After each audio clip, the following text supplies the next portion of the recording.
Hi students, എല്ലാവർക്കും പുതിയൊരു ക്ലാസ്സിലേക്ക് സ്വാഗതം. അടുത്തതാണ് കോൺസ്റ്റിറ്റ്യൂഷണൽ പ്രൊവിഷൻസ്, അതായത് ഭരണഘടനാപരമായി എന്തെല്ലാം കാര്യങ്ങളാണ് ഡിസേബിൾഡ് ആയിട്ടുള്ള സ്റ്റുഡൻസിൻ്റെ പഠനത്തിന് വേണ്ടിയിട്ട് കൊണ്ടുവന്നിട്ടുള്ളതാണ്. Article 21A guarantees free and compulsory education for all children aged 6 to 14 which extend to children with disability. അതായത് ആർട്ടിക്കിൾ 21A ഇന്ത്യൻ കോൺസ്റ്റിറ്റ്യൂഷനിലെ 21 സബ്സെക്ഷൻ എ ആർട്ടിക്കിളിൽ പറയുന്നത് എന്താണ്? 6 മുതൽ 14 വയസ്സ് വരെയുള്ള എല്ലാ കുട്ടികൾക്കും എന്ത് ചെയ്യണം? സൗജന്യവും സമഗ്രവുമായിട്ടുള്ള നിർബന്ധിതവുമായിട്ടുള്ള വിദ്യാഭ്യാസം ഉറപ്പാക്കുക എന്നുള്ളതാണ്. അതിൽ എല്ലാ കുട്ടികളും എന്ന് പറയുമ്പോൾ അതിലേത് കുട്ടികളും വരും? ചിൽഡ്രൻ വിത്ത് ഡിസബിലിറ്റീസ്, വൈകല്യമുള്ള കുട്ടികളും അതിൽ ഉൾപ്പെടും. അതുപോലെ article 15 and 29(2) prohibit discrimination based on disability and ensure access to educational institution. ഈ പറയുന്ന ആർട്ടിക്കിൾ പറയുന്നത് എന്താണ്?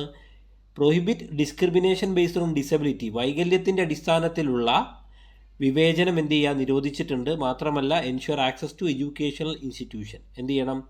ഉറപ്പാക്കണം ഇത്തരത്തിലുള്ള ഡിസേബിൾഡ് ആയിട്ടുള്ള കുട്ടികൾക്ക് വിദ്യാഭ്യാസ സ്ഥാപനത്തിലേക്കുള്ള പ്രവേശനം. സോ ഇത് കോൺസ്റ്റിറ്റ്യൂഷണൽ ആയിട്ടുള്ള ചില പ്രൊവിഷൻസ് ആണ്. അതുപോലെ തന്നെ റൈറ്റ് ടു എഡ്യൂക്കേഷൻ ആക്ട് 2009 പറഞ്ഞ പോലെ free and compulsory education all children, 6 മുതൽ 14 വയസ്സ് വരെയുള്ള കുട്ടികൾക്ക് അതിൽ ഡിസേബിൾഡ് ആയിട്ടുള്ള കുട്ടികളും ഉൾപ്പെടും. അതുപോലെ right of persons with disabilities act 2016 എന്ത് ചെയ്യുന്നു? ഇങ്ങനൊരു ആക്ട് വന്നിട്ടുണ്ട്, RPWD act, broaden the definition of disability to include specific learning disability. So ഇങ്ങനെയൊരു act, right of person with disabilities act വന്നത് എന്തിനു വേണ്ടിയിട്ടാണ്? Broaden the definition. ഇതെന്ത് ചെയ്യുന്നു? ഒന്നും കൂടി ബ്രോഡൻ ചെയ്യുന്നുണ്ട്. ഡിസബിലിറ്റി എന്ന് പറയുന്ന, വൈകല്യം എന്ന് പറയുന്നതിനെ നിർവചനം ചെയ്യുന്നത് ഒന്നും കൂടി വിശാലമാക്കുന്നുണ്ട്. കാരണം ഇതിൽ എന്തുകൂടി ഉൾപ്പെട്ടിരിക്കുന്നു? Specific learning disabilities. ഇതിൽ പ്രത്യേക ലേണിംഗ് ഡിസബിലിറ്റീസും ഇതിൽ ഉൾക്കൊണ്ടിട്ടുണ്ട് എന്നാണ് പറയുന്നത്. അതുപോലെ തന്നെ ensure access to inclusive education in mainstream school, മുഖ്യധാരാ സ്കൂളുകളിലേക്ക് എന്ത് ചെയ്യുക? ഇൻക്ലൂസീവ് എഡ്യൂക്കേഷനിൽ ആക്സസ് ഉറപ്പാക്കുന്നു എന്നാണ് പറയുന്നത്. പിന്നെയോ provide four 5% reservation in higher education. എന്ത് ചെയ്യുന്നു? ഹയർ എഡ്യൂക്കേഷനിൽ എന്ത് ചെയ്യുന്നു? 5% റിസർവേഷൻ ഇത്തരത്തിലുള്ള കുട്ടികൾക്ക് പ്രൊവൈഡ് ചെയ്യുന്നു ഈ ആക്ട് പ്രകാരം. പിന്നെയോ emphasise the need for special educators and rehabilitation professional in school. സ്കൂളുകളിൽ എന്ത് ചെയ്യുക? സ്പെഷ്യൽ എഡ്യൂക്കേറ്റേഴ്സിൻ്റെയും റീഹാബിലിറ്റേഷൻ പ്രൊഫഷണൽസിൻ്റെയും ആവശ്യകതയും ഇതെന്ത് ചെയ്യുന്നു? ഉയർത്തി കാണിക്കുന്നു എന്നാണ് പറയുന്നത്. അതുപോലെ തന്നെ അതർ റെലവൻറ്റ് ലോസ് ആൻഡ് പോളിസിയിൽ വരുന്നതാണ് rehabilitation council of India act 1992, അതുപോലെ നാഷണൽ എഡ്യൂക്കേഷൻ പോളിസി. അത് നമ്മൾ പ്രത്യേകം എടുത്ത് പറയേണ്ടതാണ്. National policy on education or national education policy NEP. അത് വർഷങ്ങളിൽ നിരവധി തവണ അമെൻഡ് ചെയ്ത് മാറ്റങ്ങൾ വന്നിട്ടുള്ളതാണ്. അപ്പോൾ 2020 നാഷണൽ എഡ്യൂക്കേഷൻ പോളിസിയിൽ പറയുന്നത് എന്താണ്? Emphasise the importance of inclusive education and providing customised learning experiences. ഇത്തരത്തിൽ ഡിസേബിൾഡ് ആയിട്ടുള്ള കുട്ടികൾക്ക് എന്ത് ചെയ്യുക? ഇൻക്ലൂസീവ് എഡ്യൂക്കേഷൻ പ്രൊവൈഡ് ചെയ്യുക, അതിനുള്ള പ്രാധാന്യം വർദ്ധിപ്പിക്കുക. അതുപോലെ തന്നെ എന്ത് ചെയ്യുക? പ്രൊവൈഡിങ് കസ്റ്റമൈസ്ഡ് ലേണിംഗ് എക്സ്പീരിയൻസ്, ഓരോ കുട്ടികൾക്കും അവർക്കനുസരിച്ച് കൊണ്ടുള്ള കസ്റ്റമൈസ്ഡ് ആയിട്ടുള്ള ലേണിംഗ് എക്സ്പീരിയൻസുകൾ പ്രൊവൈഡ് ചെയ്യുക എന്നുള്ളതാണ്. ഇതൊക്കെ ഈ പറയുന്നതിൽ ഉൾക്കൊണ്ടിട്ടുള്ളതാണ്. ലോസ് ഓൺ എഡ്യൂക്കേഷൻ ഓഫ് ഡിസേബിൾഡിൽ നമുക്ക് പറയുവാൻ ഉള്ളതാണ്.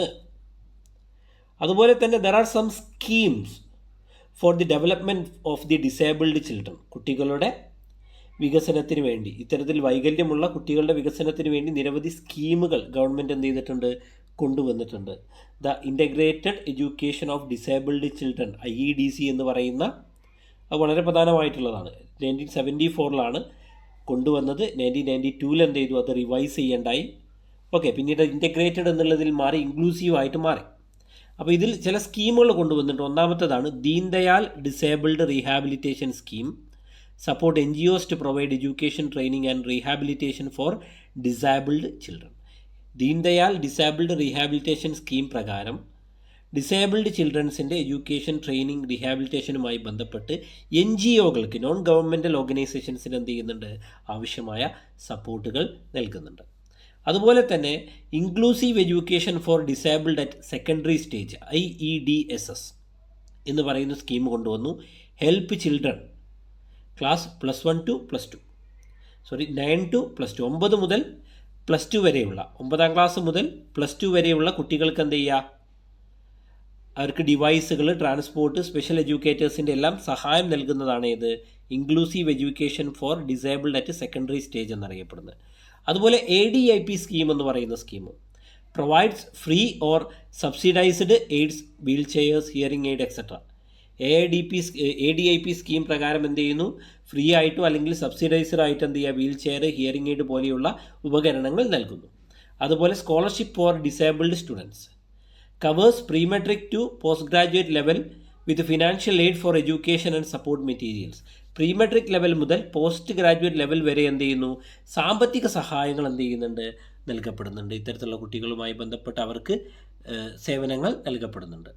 പിന്നെയോ സമഗ്ര ശിക്ഷാ Abhiyan promote inclusive education four disabled children aged 6 to 14. 6 മുതൽ 14 വയസ്സ് വരെയുള്ള വൈകല്യമുള്ള വിദ്യാർത്ഥികൾക്ക്, കുട്ടികൾക്ക് എന്ത് ചെയ്യുക?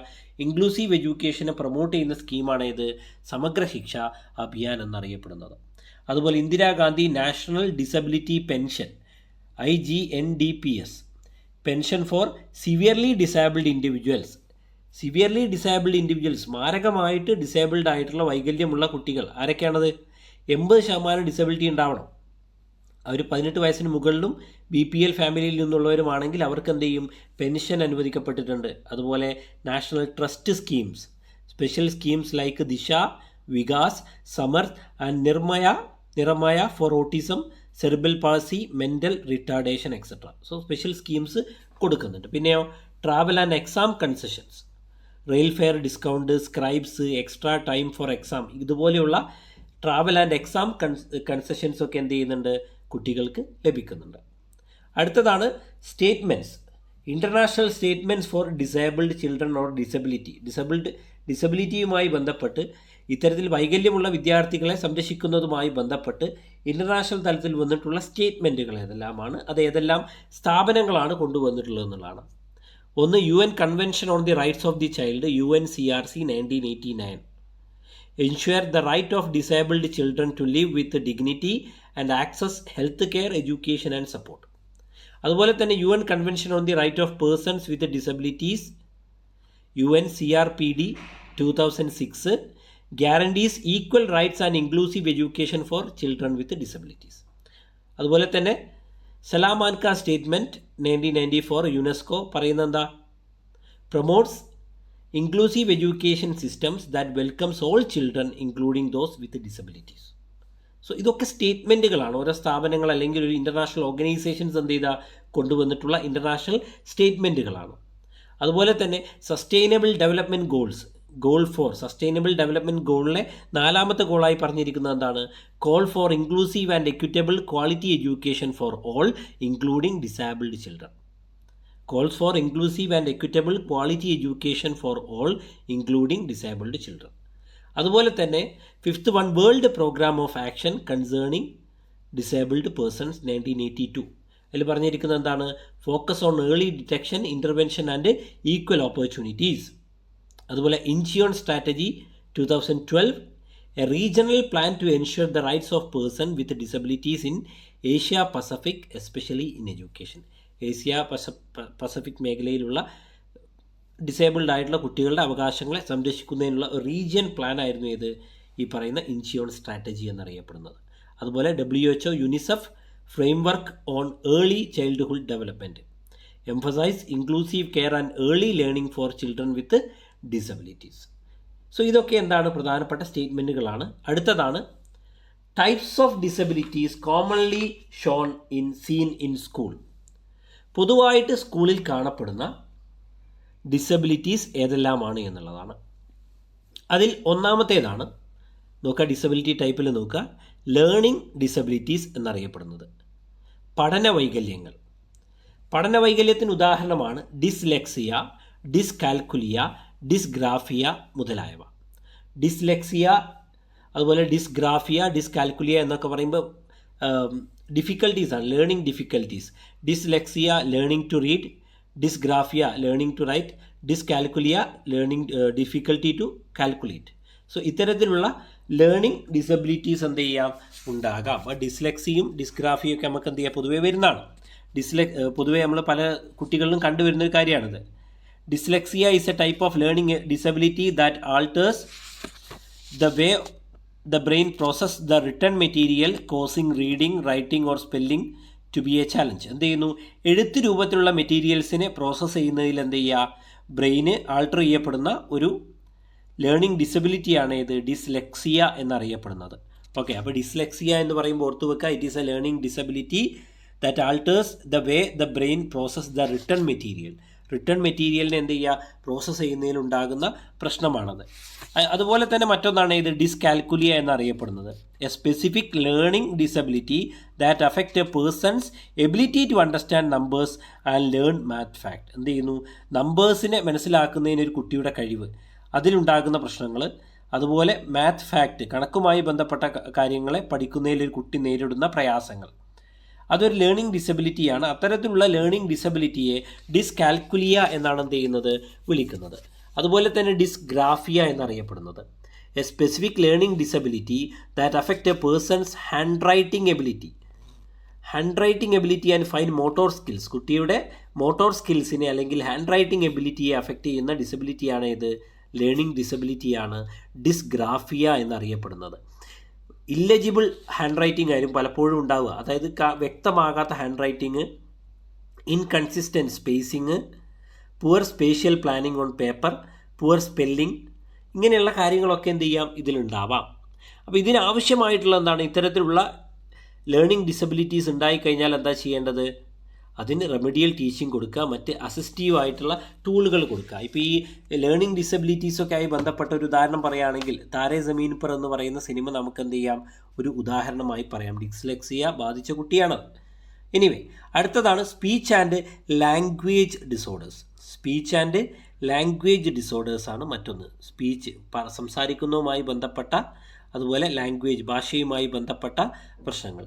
അതിൽപ്പെട്ടതാണ് സ്റ്റട്ടറിങ് ഓർ സ്ലട്ടറിങ്, അതുപോലെ ലാംഗ്വേജ് ഡിലേ. ഇതൊക്കെ ഉണ്ടാവാം. എന്ത് ചെയ്യും? പലപ്പോഴും വിക്ക് പോലെയുള്ള പ്രശ്നങ്ങൾ, കുട്ടികൾ എന്ത് ചെയ്യും? വിക്ക് പോലെയുള്ള പ്രശ്നങ്ങൾ, സംസാരിക്കുമ്പോൾ വരുന്ന പ്രയാസങ്ങൾ, അതുപോലെ ലാംഗ്വേജ് ഡിലേ, കുട്ടി ഭാഷ സംസാരിക്കാനൊക്കെ എന്ത് ചെയ്യും? ഒരു ഡിലേ ഉണ്ടാവുന്ന സിറ്റുവേഷൻ വരും. അപ്പോൾ ചെയ്യേണ്ടത് എന്താ? അവിടെ സ്പീച്ച് തെറാപ്പി, വിഷ്വൽ എയ്ഡ് മുതലായവയിലൂടെ എന്ത് ചെയ്യാം? ഇത്തരത്തിൽ സ്പീച്ച് ലാംഗ്വേജ് ഡിസോർഡേഴ്സിനെ ഒരു പരിധിവരെ എന്ത് ചെയ്യാം? മറികടക്കുവാൻ സാധിക്കും. So speech and language disorders ഉള്ള കുട്ടികൾ, ഡിസേബിൾഡ് ആയിട്ടുള്ള കുട്ടികൾ സ്കൂളുകൾ ഉണ്ടാവാം. അടുത്തതാണ് ഇൻ്റലക്ച്വൽ ഡിസബിലിറ്റീസ് എന്നറിയപ്പെടുന്നത്. ഇൻ്റലക്ച്വൽ ഡിസബിലിറ്റി എന്താ? ഇൻ്റലക്ച്വൽ ഡിസബിലിറ്റീസ് എന്ന് പറയുമ്പോൾ ബുദ്ധിപരമായിട്ടുള്ള പ്രശ്നങ്ങൾ നേരിടുന്ന കുട്ടികളുണ്ടാവും. ബുദ്ധിപരമായ പ്രശ്നങ്ങളെന്ന് പറയുമ്പോൾ അതിൽ ഏറ്റവും പ്രധാനപ്പെട്ട പ്രശ്നങ്ങളൊന്നാണ് ഇത് ഡൗൺ സിൻഡ്രം എന്നറിയപ്പെടുന്നത്. ഡൗൺ സിൻഡ്രം എന്താ? ഡൗൺ സിൻഡ്രം എന്ന് വെച്ചാൽ അത് വളരെ പ്രധാനപ്പെട്ടതാണ്. is a medically diagnosed syndrome caused by the presence of extra chromosome 21 occurs in approximately 1 in 900 birth. 900-ൽ ഒരു ആളെന്ന രീതിയിൽ എന്ത് ചെയ്യും? സംഭവിക്കപ്പെടുന്ന ഒരു കേസാണ് ഡൗൺ സിൻഡ്രം എന്നറിയപ്പെടുന്നത്. സാധാരണ നമ്മളുടെ ക്രോമോസോമിൻ്റെ എണ്ണം, ആ എണ്ണത്തിൽ ഒന്നിൻ്റെ എക്സ്ട്രാ ഒരു ക്രോമോസോം ഉണ്ടാകുമ്പോഴാണ് എന്ത് ചെയ്യുന്നത്? ഡൗൺ സിൻഡ്രം എന്ന് പറയുന്ന ഒരു അവസ്ഥ ഉണ്ടാകുന്നത്.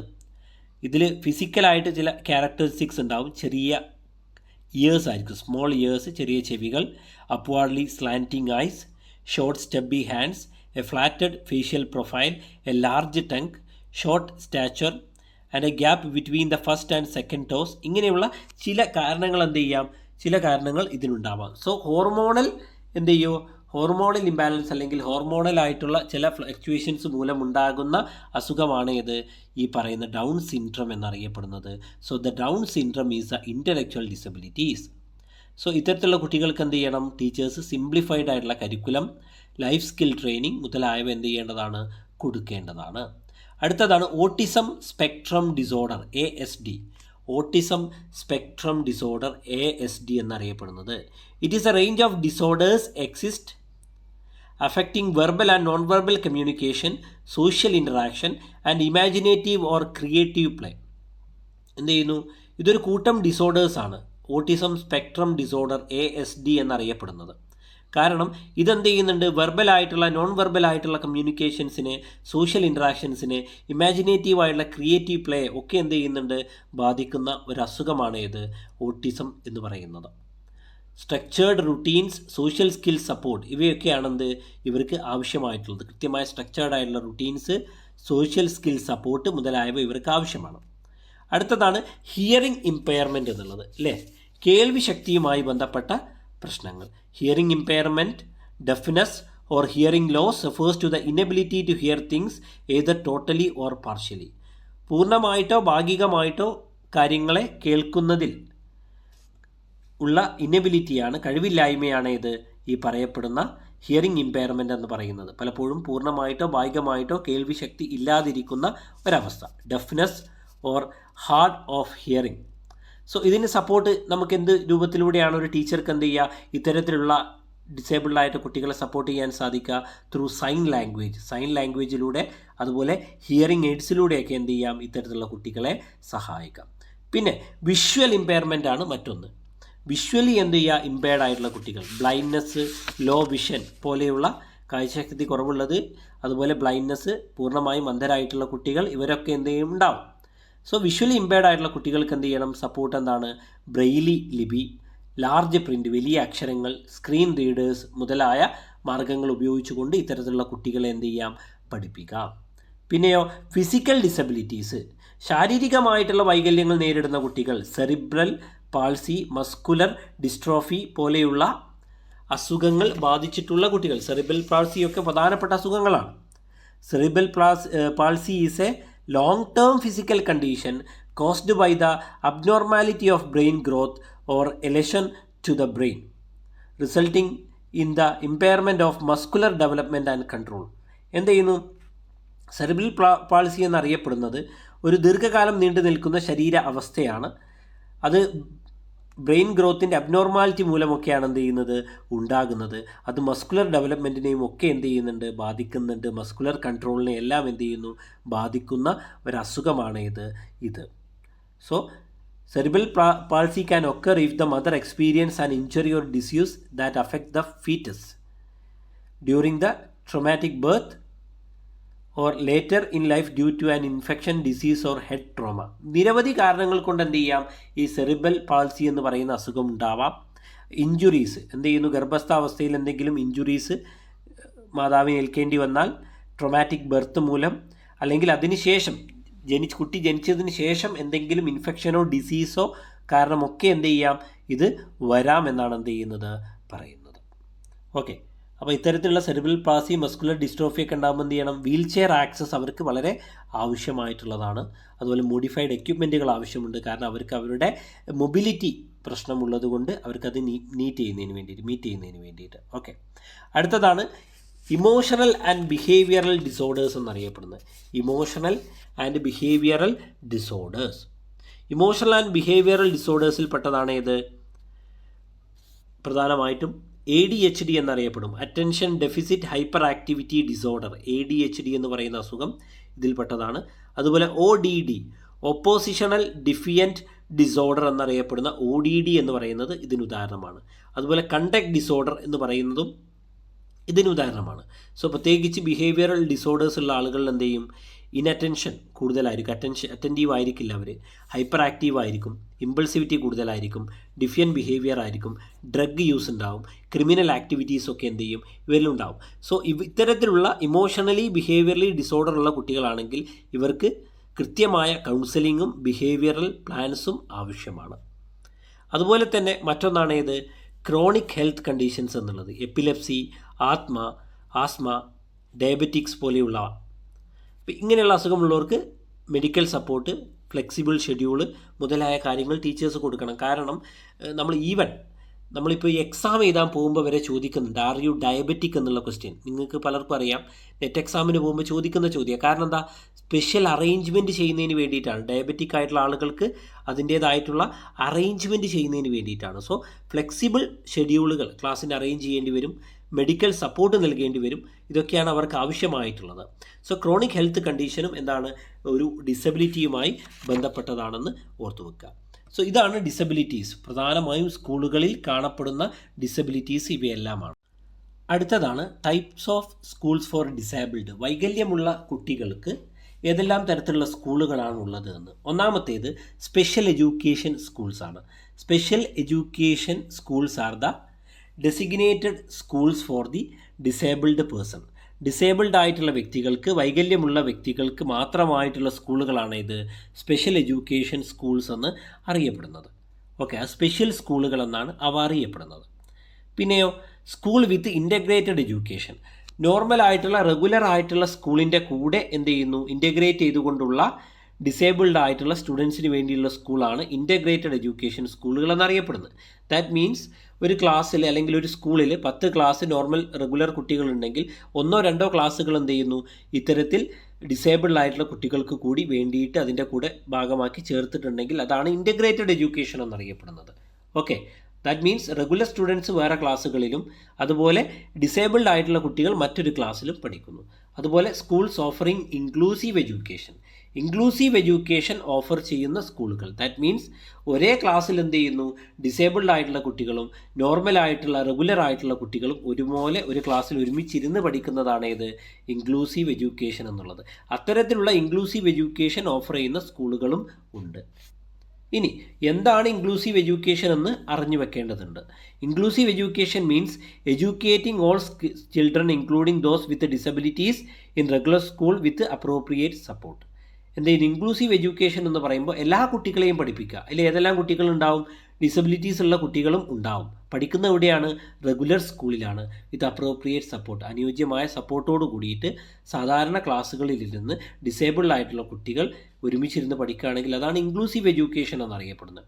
It emphasises equal opportunity, participation and removal of barriers to learning. എന്ത് ചെയ്യുന്നു, അത് ഈക്വൽ ആയിട്ടുള്ള ഓപ്പർച്യൂണിറ്റി ഉറപ്പാക്കുന്നുണ്ട്, പാർട്ടിസിപ്പേഷൻ ഉറപ്പാക്കുന്നുണ്ട്, ബാരിയേഴ്സ് ടു ലേണിംഗ്, ലേണിങ്ങിലുള്ള ബാരിയേഴ്സ് ഒക്കെ എന്ത് ചെയ്യുന്നുണ്ട്, റിമൂവ് ചെയ്യുന്നുണ്ട്.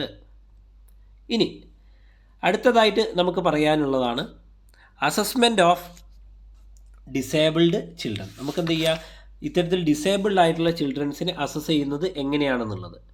അതിൽ പറയുന്നത് assessment helps to identify the strength, needs and progress of disabled learners to provide appropriate support. എന്ത് ചെയ്യുന്നു, ഇത്തരത്തിലുള്ള ഡിസേബിൾഡ് ആയിട്ടുള്ള കുട്ടികളെ അസസ് ചെയ്യുന്നതിലൂടെ എന്ത് ചെയ്യുക, അവരുടെ സ്ട്രെങ്ത്, അവരുടെ നീഡ്സ്, പ്രോഗ്രസ് മുതലായവ മനസ്സിലാക്കുവാനും അവർക്ക് അതിന് അനുയോജ്യമായിട്ടുള്ള സപ്പോർട്ട് നൽകുവാനും സാധിക്കും. സോ അസസ്മെൻറ്റ് ഓഫ് ഡിസേബിളിൻ്റെ പ്രധാനപ്പെട്ട ഒബ്ജക്റ്റീവ്സ് ഒന്നാണ് ഏത്, assessment identify the learning needs, ഇത്തരത്തിലുള്ള കുട്ടികളുടെ ലേണിംഗ് നീഡ്സിനെ ഐഡൻറ്റിഫൈ ചെയ്യുക എന്നുള്ളതാണ്. പിന്നെയോ പ്ലാൻ ഇൻഡിവിജ്വലൈസ്ഡ് എഡ്യൂക്കേഷണൽ പ്രോഗ്രാംസ്, ഓരോ കുട്ടികളും വ്യത്യസ്തരാണ്. Each student is diverse due to the disabilities. So ഓരോ കുട്ടികൾക്കും എന്ത് ചെയ്യുക, അനുസരിച്ചിട്ടുള്ള ഇൻഡിവിജ്വൽ ആയിട്ടുള്ള എഡ്യൂക്കേഷണൽ പ്രോഗ്രാമുകൾ പ്ലാൻ ചെയ്യുക. പിന്നെയോ മോണിറ്റർ പ്രോഗ്രസ് അതിൻ്റെ പുരോഗതിയെ മോണിറ്റർ ചെയ്യുക. അതുപോലെ എൻഷുർ ഫെയർ ഇവാലുവേഷൻ, ഫെയർ ആയിട്ടുള്ള ജെന്യുവിൻ ആയിട്ടുള്ള ഒരു ഇവാലുവേഷൻ ഉറപ്പുവരുത്തുകയും ചെയ്യുക. പിന്നെ എന്തെല്ലാം അസസ്മെൻറ്റുകളാണ് നമുക്കിവിടെ ചെയ്യാൻ സാധിക്കുക, ഒന്ന് ഡയഗ്നോസ്റ്റിക് അസസ്മെൻ്റ് ആണ്. At the end of A specific difficulty, അല്ലെങ്കിൽ നമ്മൾ എന്ത് ചെയ്യുക, ഒരു find specific difficulty. Diagnostic assessment ആണെങ്കിൽ എന്താ പ്രത്യേകത, അവിടെ എന്തെങ്കിലും സ്പെസിഫിക് ആയിട്ടുള്ള ഡിഫിക്കൽട്ടീസ് ഉണ്ടോ എന്ന് കണ്ടെത്താൻ വേണ്ടി ഡയഗ്നോസ്റ്റിക് അസസ്മെൻറ്റ് ഉപയോഗിക്കുന്നു. അതുപോലെ ഫോർമേറ്റീവ് അസസ്മെൻ്റ് ആണെങ്കിലോ കണ്ടിന്യൂസ് ഫീഡ്ബാക്ക് കുട്ടികൾക്ക് നൽകുന്നു. സമ്മേറ്റീവ് ആണെങ്കിലോ ഫൈനൽ ഇവാലുവേഷൻ. അതുപോലെ പോർട്ട്ഫോളിയോ ആൻഡ് പെർഫോമൻസ് ബേസ്ഡ് ആയിട്ടുള്ള അസസ്മെൻറ്റുകളും ഉണ്ട്. പ്രാക്ടിക്കൽ ആയിട്ടുള്ള സ്കിൽ ബേസ്ഡ് ആയിട്ടുള്ള അസസ്മെൻറ്റുകളൊക്കെ അതിൽ ഉൾക്കൊള്ളുന്നു. അതുപോലെ തന്നെ അക്കമഡേഷൻ, എക്സ്ട്രാ ടൈം, ഇത്തരത്തിലുള്ള കുട്ടികൾക്ക് എന്ത് ചെയ്യുന്നു, എക്സ്ട്രാ ടൈം പ്രൊവൈഡ് ചെയ്യുന്നു. യൂസ് ഓഫ് സ്ക്രൈബ്, എഴുതുന്നതിന് വേണ്ടി മറ്റൊരാളെ സ്ക്രൈബായിട്ട് വെക്കുന്നു. അതുപോലെ ഓഡിയോ ലാർജ് പ്രിൻ്റ് മെറ്റീരിയൽസ്, എക്സാമിനോ മറ്റ് അസസ്മെൻറ്റുകൾക്കോ വേണ്ടിയിട്ട് എന്ത് ചെയ്യുന്നു, ഓഡിയോ ഉപയോഗപ്പെടുത്തുന്നു. അതുപോലെ large print materials, visual problem ഉള്ളവർക്ക് ലാർജ് പ്രിൻ്റ് മെറ്റീരിയൽസ് ഉപയോഗപ്പെടുത്തുന്നു. പിന്നെയോ മോഡിഫൈഡ് റെസ്പോൺസ് ഫോർമാറ്റുകൾ, ഇതൊക്കെ ഉപയോഗപ്പെടുത്തുന്നു. പിന്നെ ഇൻക്ലൂസീവ് പ്രാക്ടീസ്, അതിൽ പറയുന്നത് എന്താ, മൾട്ടിപ്പിൾ അസസ്മെൻറ്റ് മോഡ്സ്, ഒന്നിലധികം അസസ്മെൻറ്റ് മോഡ്സ് ഉപയോഗപ്പെടുത്തുക. Progress focused evaluation, tailored rubrics, self and peer assessment, ഇതൊക്കെ എന്ത് ചെയ്യുന്നുണ്ട്, ഇതിൽ വരുന്നതാണ്. പിന്നെ ഇതിൻ്റെ പ്രധാനപ്പെട്ട ചലഞ്ച് എന്ന് പറയുന്നത് അസസിങ് ദ ഡിസേബിൾഡ് ആയിട്ടുള്ള ആളുകളെ അസസ് ചെയ്യുമ്പോഴുള്ള പ്രശ്നം എന്ന് പറയുന്നത് എന്താ, ലാക്ക് ഓഫ് ട്രെയിൻഡ് ടീച്ചേഴ്സ്, മതിയായ പരിശീലനം ലഭിച്ച അധ്യാപകരില്ല എന്നുള്ളതാണ്. പിന്നെയോ ഇന്നാക്സസിബിൾ എക്സ്ട്രാ എക്സാം ഫോർമാറ്റ്, അതുപോലെ over Reliance on return test, കൂടുതൽ നമ്മൾ ഇത് കൊടുക്കുന്ന എന്തിലാണ്, റിട്ടേൺ ടെസ്റ്റിലാണ് എന്നുള്ളതൊക്കെ ചലഞ്ചസ്. അടുത്തതാണ് പെർഫോമൻസ് ഔട്ട്കം എന്നറിയപ്പെടുന്നത്. A performance outcome refers to the specific measurable result that show how well a student has applied knowledge, skills and abilities in a real world or practical task. Performance outcome എന്ന് പറയുമ്പോൾ ഒരു measurable റിസൾട്ടാണ് കാണിക്കുന്നത്. എങ്ങനെ ഒരു student താൻ നേടിയിട്ടുള്ള അറിവിനെ എന്ത് ചെയ്യുന്നു, അല്ലെങ്കിൽ സ്കിൽസിനെ, എബിലിറ്റീസിനെ ഒരു റിയൽ വേൾഡിൽ അല്ലെങ്കിൽ പ്രാക്ടിക്കൽ ടാസ്കിൽ എന്ത് ചെയ്യുമ്പോൾ അപ്ലൈ ചെയ്യുമ്പോൾ കിട്ടുന്ന സ്പെസിഫിക് മെഷറബിൾ റിസൾട്ടിനെയാണെന്ത് പെർഫോമൻസ് ഔട്ട്കം എന്നുള്ളത് കൊണ്ട് എന്ത് ചെയ്യുന്നത് നമ്മൾ അർത്ഥമാക്കുന്നത്. ശ്രദ്ധിക്കുക, what are the types of outcome, എന്തെല്ലാം തരത്തിലുള്ള ഔട്ട്കംസ് ആണ് പ്രധാനമായിട്ടും ഉള്ളത് എന്നുള്ളത് നോക്കണം. പെർഫോമൻസ് ഔട്ട്കം ഏതെല്ലാം തരത്തിലുണ്ട് എന്നുള്ളത്. ഓക്കെ, സോ അതിൽ പെട്ടതാണ് ഒന്നാമത്തത് എൻഡ്യൂറിങ് അണ്ടർസ്റ്റാൻഡിങ്.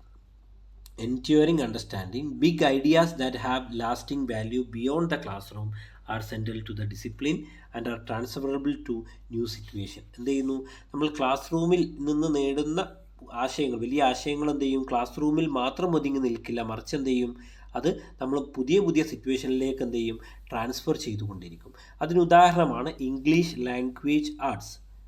ഉദാഹരണമായി പറയുകയാണെങ്കിൽ writing, speaking are shaped by audience and purpose. Writing ആയാലും സ്പീക്കിംഗ് ആയാലും ഷേപ്പ് ചെയ്യപ്പെടുന്നത് എങ്ങനെയാണ്, ഓഡിയൻസിലൂടെയും പർപ്പസിലൂടെയുമാണ്. Text are embedded within their cultural and historical context.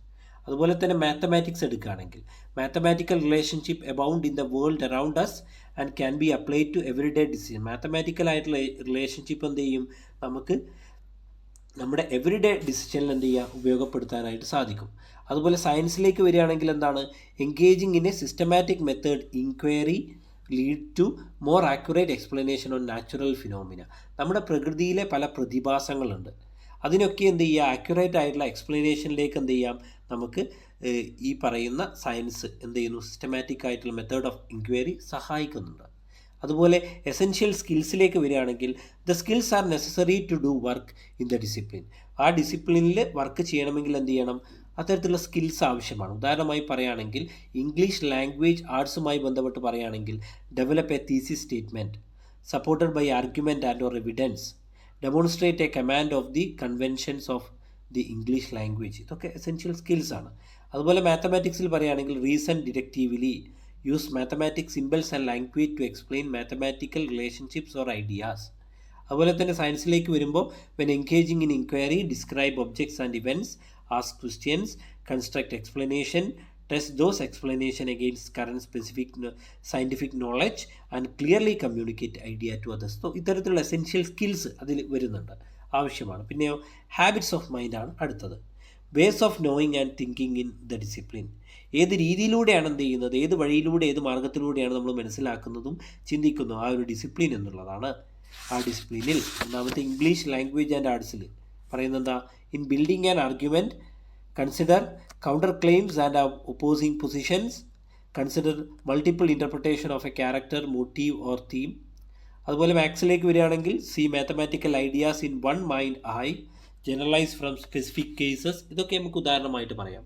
അതുപോലെ സയൻസിലേക്ക് വരുമ്പോൾ in conducting inquiry, identify assumptions, use critical and logical thinking and consider alternative explanation. ഇതൊക്കെ എന്ത് ചെയ്യും, ഇതിൽ വരുന്ന പ്രധാനപ്പെട്ട ടൈപ്സ് ഓഫ് ഔട്ട്കമ്മിൽ നമുക്ക് പറയുവാനുള്ളതാണ്. അടുത്തതാണ് പെർഫോമൻസ് ഔട്ട്കവുമായി ബന്ധപ്പെട്ട് ഉള്ള പ്രധാനപ്പെട്ട കാര്യങ്ങൾ, എങ്ങനെയാണ് നമ്മളത് അപ്ലൈ ചെയ്യുന്നതെന്നുള്ളത്. Performance outcome indicators help measure how well students apply knowledge and skills in real life task. Real life ടാസ്കിൽ എന്ത് ചെയ്യുന്നു, പെർഫോമൻസ് ഔട്ട്കം എങ്ങനെയാണ് ഉപയോഗപ്പെടുത്തുന്നതെന്നുള്ള, എന്തിനൊക്കെയാണ് ഉപയോഗിക്കുന്നത്. ഈ പെർഫോമൻസ് ഔട്ട്കം ഉപയോഗപ്പെടുത്തിക്കൊണ്ട് നമുക്ക് എന്തെല്ലാം പറയാൻ സാധിക്കും. They are used for or used to assess student learning. സ്റ്റുഡൻസിൻ്റെ ലേണിങ്ങിനെ അസസ് ചെയ്യാൻ പെർഫോമൻസ് ഔട്ട്കം ഇൻഡിക്കേറ്റേഴ്സിലൂടെ സാധിക്കും. ട്രാക്ക് പ്രോഗ്രസ്സിനെ ട്രാക്ക് ചെയ്യാൻ സാധിക്കും. അതുപോലെ സെറ്റ് ക്ലിയർ ലേണിംഗ് ഗോൾസ്, വളരെ ക്ലിയർ ആയിട്ടുള്ള ലേണിംഗ് ഗോൾസ് സെറ്റ് ചെയ്യാൻ സാധിക്കും. ഇംപ്രൂവ് ടീച്ചിങ് മെത്തേഡിനെ ഇംപ്രൂവ് ചെയ്യാൻ സാധിക്കും. അതുപോലെ ഐഡൻറ്റിഫൈ സ്റ്റുഡൻറ്റ് നീഡ്സ്, കുട്ടികളുടെ ആവശ്യങ്ങൾ ഐഡൻറ്റിഫൈ ചെയ്യാൻ സാധിക്കും. Evaluate curriculum effectiveness, ensure accountability, encourage self reflection. ഈ കാര്യങ്ങളൊക്കെ എന്ത് ചെയ്യും, ഈ പെർഫോമൻസ് ഔട്ട്കംസിലൂടെ സാധിക്കുമെന്നുള്ളതാണ്. അടുത്തതാണ് അസസ്മെൻറ്റ് ആൻഡ് ഫീഡ്ബാക്ക് എന്നറിയപ്പെടുന്നത്. അസസ്മെൻറ്റും ഫീഡ്ബാക്കും. Feedback is an essential element of learning process. ഒരു പഠന പ്രക്രിയയിലെ ഏറ്റവും പ്രധാനപ്പെട്ട ഒരു ഘടകമാണ് ഇത് ഫീഡ്ബാക്ക് എന്നറിയപ്പെടുന്നത്. In its main form feedback allows students to reflect on their learning. എന്ത് ചെയ്യുന്നു? In its many forms. ഇതിൻ്റെ ഏറ്റവും ഇതിൽ പറയുന്നത് എന്താണ്? Feedback allow students to reflect on their learning. കുട്ടികൾക്ക് അവരുടെ ലേണിങ്ങിനെ തന്നെ റിഫ്ലക്റ്റ് ചെയ്യുവാൻ എന്ത് ചെയ്യുന്നു? ലേണിങ്ങിൽ തന്നെ റിഫ്ലക്റ്റ് ചെയ്യുവാൻ ഫീഡ്ബാക്ക് അവസരമൊരുക്കുന്നു. പിന്നെയോ it clarifies areas war students can improve. ഏതെല്ലാം ഏരിയയിലാണ് കുട്ടികൾ ഇനിയും മെച്ചപ്പെടേണ്ടത് എന്നെന്ത് ചെയ്യും? ഫീഡ്ബാക്കിലൂടെ മനസ്സിലാക്കാൻ സാധിക്കുന്നു. പിന്നെയോ provide students opportunity to self assess their skills and abilities. ഒരു കുട്ടിക്ക് സ്റ്റുഡൻസിന് അവരുടെ എബിലിറ്റീസിനെയും സ്കിൽസിനെയും സെൽഫ് അസസ് ചെയ്യുവാനുള്ള ഒരു അവസരം ഇവിടെ നൽകുകയും ചെയ്യുന്നു. അടുത്തതാണ് 6 കീ പ്രിൻസിപ്പിൾസ് ഓഫ് ഫീഡ്ബാക്ക്. ഫീഡ്ബാക്കിലെ വളരെ പ്രധാനപ്പെട്ട 6 പ്രധാനപ്പെട്ട പ്രിൻസിപ്പിൾസ് ഏതെല്ലാമാണെന്നുള്ളത്. Student engagement with feedback is promoter. കുട്ടികളുടെ എൻഗേജ്മെൻറ്റ് കൂടി അവരും കൂടി ഉൾപ്പെടണം ഏതിൽ? ഈ ഫീഡ്ബാക്ക് പ്രോസസ്സിൽ. പിന്നെയോ feedback is for learning. Feedback എന്ന് പറയുന്നത് ലേണിങ്ങിന് വേണ്ടിയുള്ളതാണ്. Feedback is clearly communicated students. Feedback എന്ത് ചെയ്യണം? വളരെ വ്യക്തമായിട്ട് കുട്ടികളുമായി കമ്മ്യൂണിക്കേറ്റ് ചെയ്യണം. Feedback is timely. ഫീഡ്ബാക്ക് എന്ത് ചെയ്യണം? സമയത്തിന് നൽകേണ്ടതാണ് ഫീഡ്ബാക്ക് എന്നറിയപ്പെടുന്നത്. Feedback is consistently delivered. എന്ത് ചെയ്യണം?